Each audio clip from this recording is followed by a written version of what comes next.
नमस्कार, फाइटर समाचार में आपका स्वागत है। पेश आज 31 मई सोमवार सुबह 6 बजे राजस्थान की खास खबरें।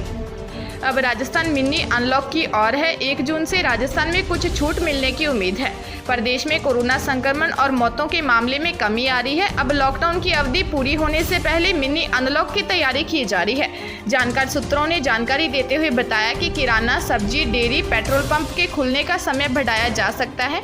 1 जून से इनका समय शाम 5 बजे तक किया जा सकता है। वहीं इंटरस्टेट आवागमन में भी छूट मिल सकती है। जयपुर, जोधपुर, कोटा, उदयपुर, बीकानेर, अलवर जैसे शहरों को छोड़ दें तो बाकी जगह आने जाने पर लगी रोक वापस ली जा सकती है। इलेक्ट्रॉनिक्स की दुकान, जनरल एवं डिपार्टमेंटल स्टोर व व्हीकल रिपेयरिंग वर्कशॉप को भी निर्धारित शर्तों के साथ छूट दी जा सकती है। 1 जून से घरेलू गैस की कीमतों में वृद्धि संभव है। मिली जानकारी के अनुसार 1 जून से घरेलू गैस के दाम बदल सकते हैं। अभी घरेलू गैस की कीमत 842 रुपये 50 पैसे है, जबकि 19 किलो के वाणिज्यिक गैस सिलेंडर की कीमत 1678 रुपये 50 पैसे है। अभी घरेलू गैस सिलेंडर पर सब्सिडी नहीं मिल रही है। पेट्रोल डीजल के दामों में वृद्धि से गैस के दाम बढ़ने की आशंका है। वहीं पेट्रोल डीजल की कीमतें भी आसमान छू रही हैं। राजस्थान में कोरोना संक्रमण को लेकर बड़ी राहत देखने को मिली है, जिससे हालात अब सामान्य से होते दिखाई दे रहे हैं। रविवार देर शाम आई रिपोर्ट में प्रदेश में बढ़ते कोरोना संक्रमण से बड़ी राहत मिली। अच्छी बात यह है कि बीते 24 घंटे में राजस्थान में जहां 9,636 कोरोना संक्रमित मरीज ठीक हुए हैं, वहीं 2,298 नए केस सामने आए। श्रीगंगानगर जिले में 148 तो हनुमानगढ़ जिले में 102 नए कोरोना रोगी मिले हैं। हालांकि सरकार द्वारा कोरोना संक्रमण के इस चेन को तोड़ने के अथक प्रयास किए जा रहे हैं कि ताकि ये आंकड़े भी धीरे धीरे समाप्ति की ओर आए। इसी का परिणाम है कि आंकड़ों में कमी देखने को मिल रही है। उदयपुर जिले के सलुम्बर थाना क्षेत्र के मानपुरा के जंगल में एक प्रेमी युगल ने फांसी का फंदा लगाकर आत्महत्या कर ली। सूचना पर पहुंची पुलिस ने दोनों के शवों को फंदे से उतरवाकर अस्पताल की मोर्चरी में रखवाया है। पुलिस ने बताया कि मृतकों की पहचान के प्रयास किए जा रहे हैं। वहीं मामले की जाँच भी पुलिस ने शुरू कर दी है। भरतपुर के नीमदा गेट के पास सरेआम डॉक्टर सुदीप गुप्ता और उनकी पत्नी सीमा को ताबड़तोड़ फायरिंग कर हत्या करने वाला अनुज और उसका साथी महेश का सुराग नहीं लगा है। वहीं आरोपी अनुज के जीजा दौलत व निर्भान सिंह को गिरफ्तार कर लिया। 2 साल से 4 जिंदगियों की दर्दनाक मौत से जुड़ा पूरा मामला डॉक्टर सुदीप और उनकी पत्नी के क्लिनिक में रिसेप्शनिस्ट रह चुकी दीपा के बीच अफेयर, उसकी जलाकर हत्या और हत्या का बदला लेने के लिए होना सामने आ रहा है। दीपा की मौत के बाद गिरफ्तार हुई डॉक्टर सीमा ने पूछताछ में बताया था कि उन्होंने भरतपुर के पौष इलाके में सूर्या सिटी में एक महंगा विला खरीदा था। डॉक्टर सुदीप ने यह विला अपनी कथित प्रेमिका दीपा को रहने के लिए दिया था। विला में दीपा के रहने की बात उनके पति डॉक्टर सुदीप ने छिपा रखी थी। सुदीप ने बताया था कि एक बैंक मैनेजर को विला किराए पर दे दिया है। डॉक्टर सीमा ने पुलिस पूछताछ में बताया था कि उनके महंगे विला में रह रही दीपा ने 1 नवंबर 2019 को विला में Ayesha salon and spa centre खोला था। इसके निमंत्रण पत्र में दीपा ने डॉक्टर सुदीप का नाम भी छपवाया था।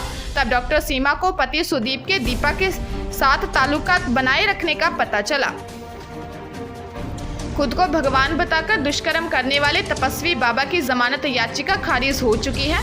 तपस्वी बाबा को भांकरोटा पुलिस ने 4 महिलाओं से दुष्कर्म के आरोप में गिरफ्तार किया था।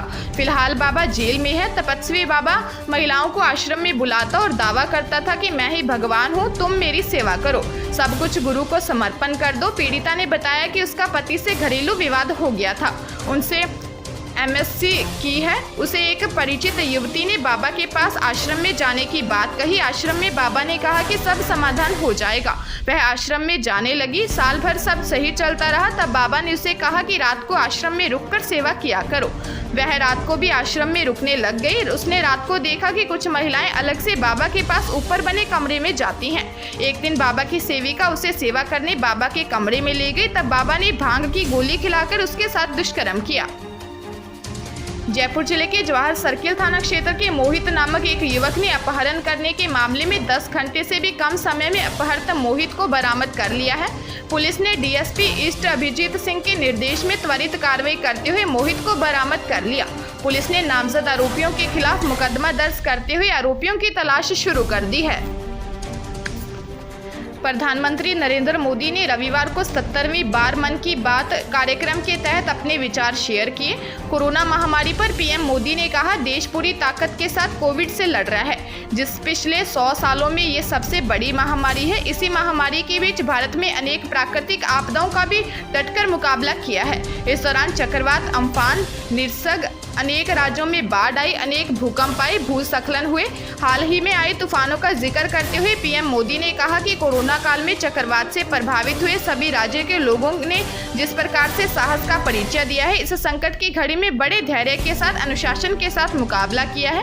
केंद्र, राज्य सरकार और प्रशासन सभी एकजुट होकर आपदा का सामना करने में जुटे हैं। देश और देश की जनता इससे पूरी ताकत से लड़ी और कम से कम जनहानि सुनिश्चित की। कोरोना महामारी के प्रकोप और वायरस से बचाव के लिए 18 से 45 वर्ष की उम्र के लोगों को लगने वाली वैक्सीन का खर्च राजस्थान सरकार उठा रही है। इससे सरकार के बजट का पूरा गणित गड़बड़ा गया है। निःशुल्क वैक्सीनेशन के लिए ही 2300 करोड़ रुपए से ज्यादा का व्यय भारत सरकार पर आएगा। अब अधिकारियों के वेतन से भी कटौती का निर्णय लिया गया है। राज्य सरकार ने प्रदेश में IAS, IPS और IFS के 3 दिन और राजस्थान प्रशासनिक सेवा, राजस्थान लेखा सेवा, राजस्थान पुलिस सेवा, राजस्थान वन सेवा, राजस्थान वाणिज्यिक कर सेवा के अधिकारियों का 2 दिन का वेतन कटौती करने का निर्णय लिया है। इस संबंध में रविवार को वित्त विभाग ने एक आदेश जारी करते हुए सभी जिला कलेक्टरों को निर्देश दिए हैं। इसके लिए इन सभी 8 सेवाओं के अफसरों के मई माह 2021 के वेतन से निर्धारित कटौती कर मुख्यमंत्री सहायता कोष में जमा करवाया जाएगा। आदेशों में कहा गया है कि किसी कारण से मई 2021 के वेतन से कटौती नहीं हो पाती है तो आगामी माह जून में यह वेतन कटौती की जाएगी।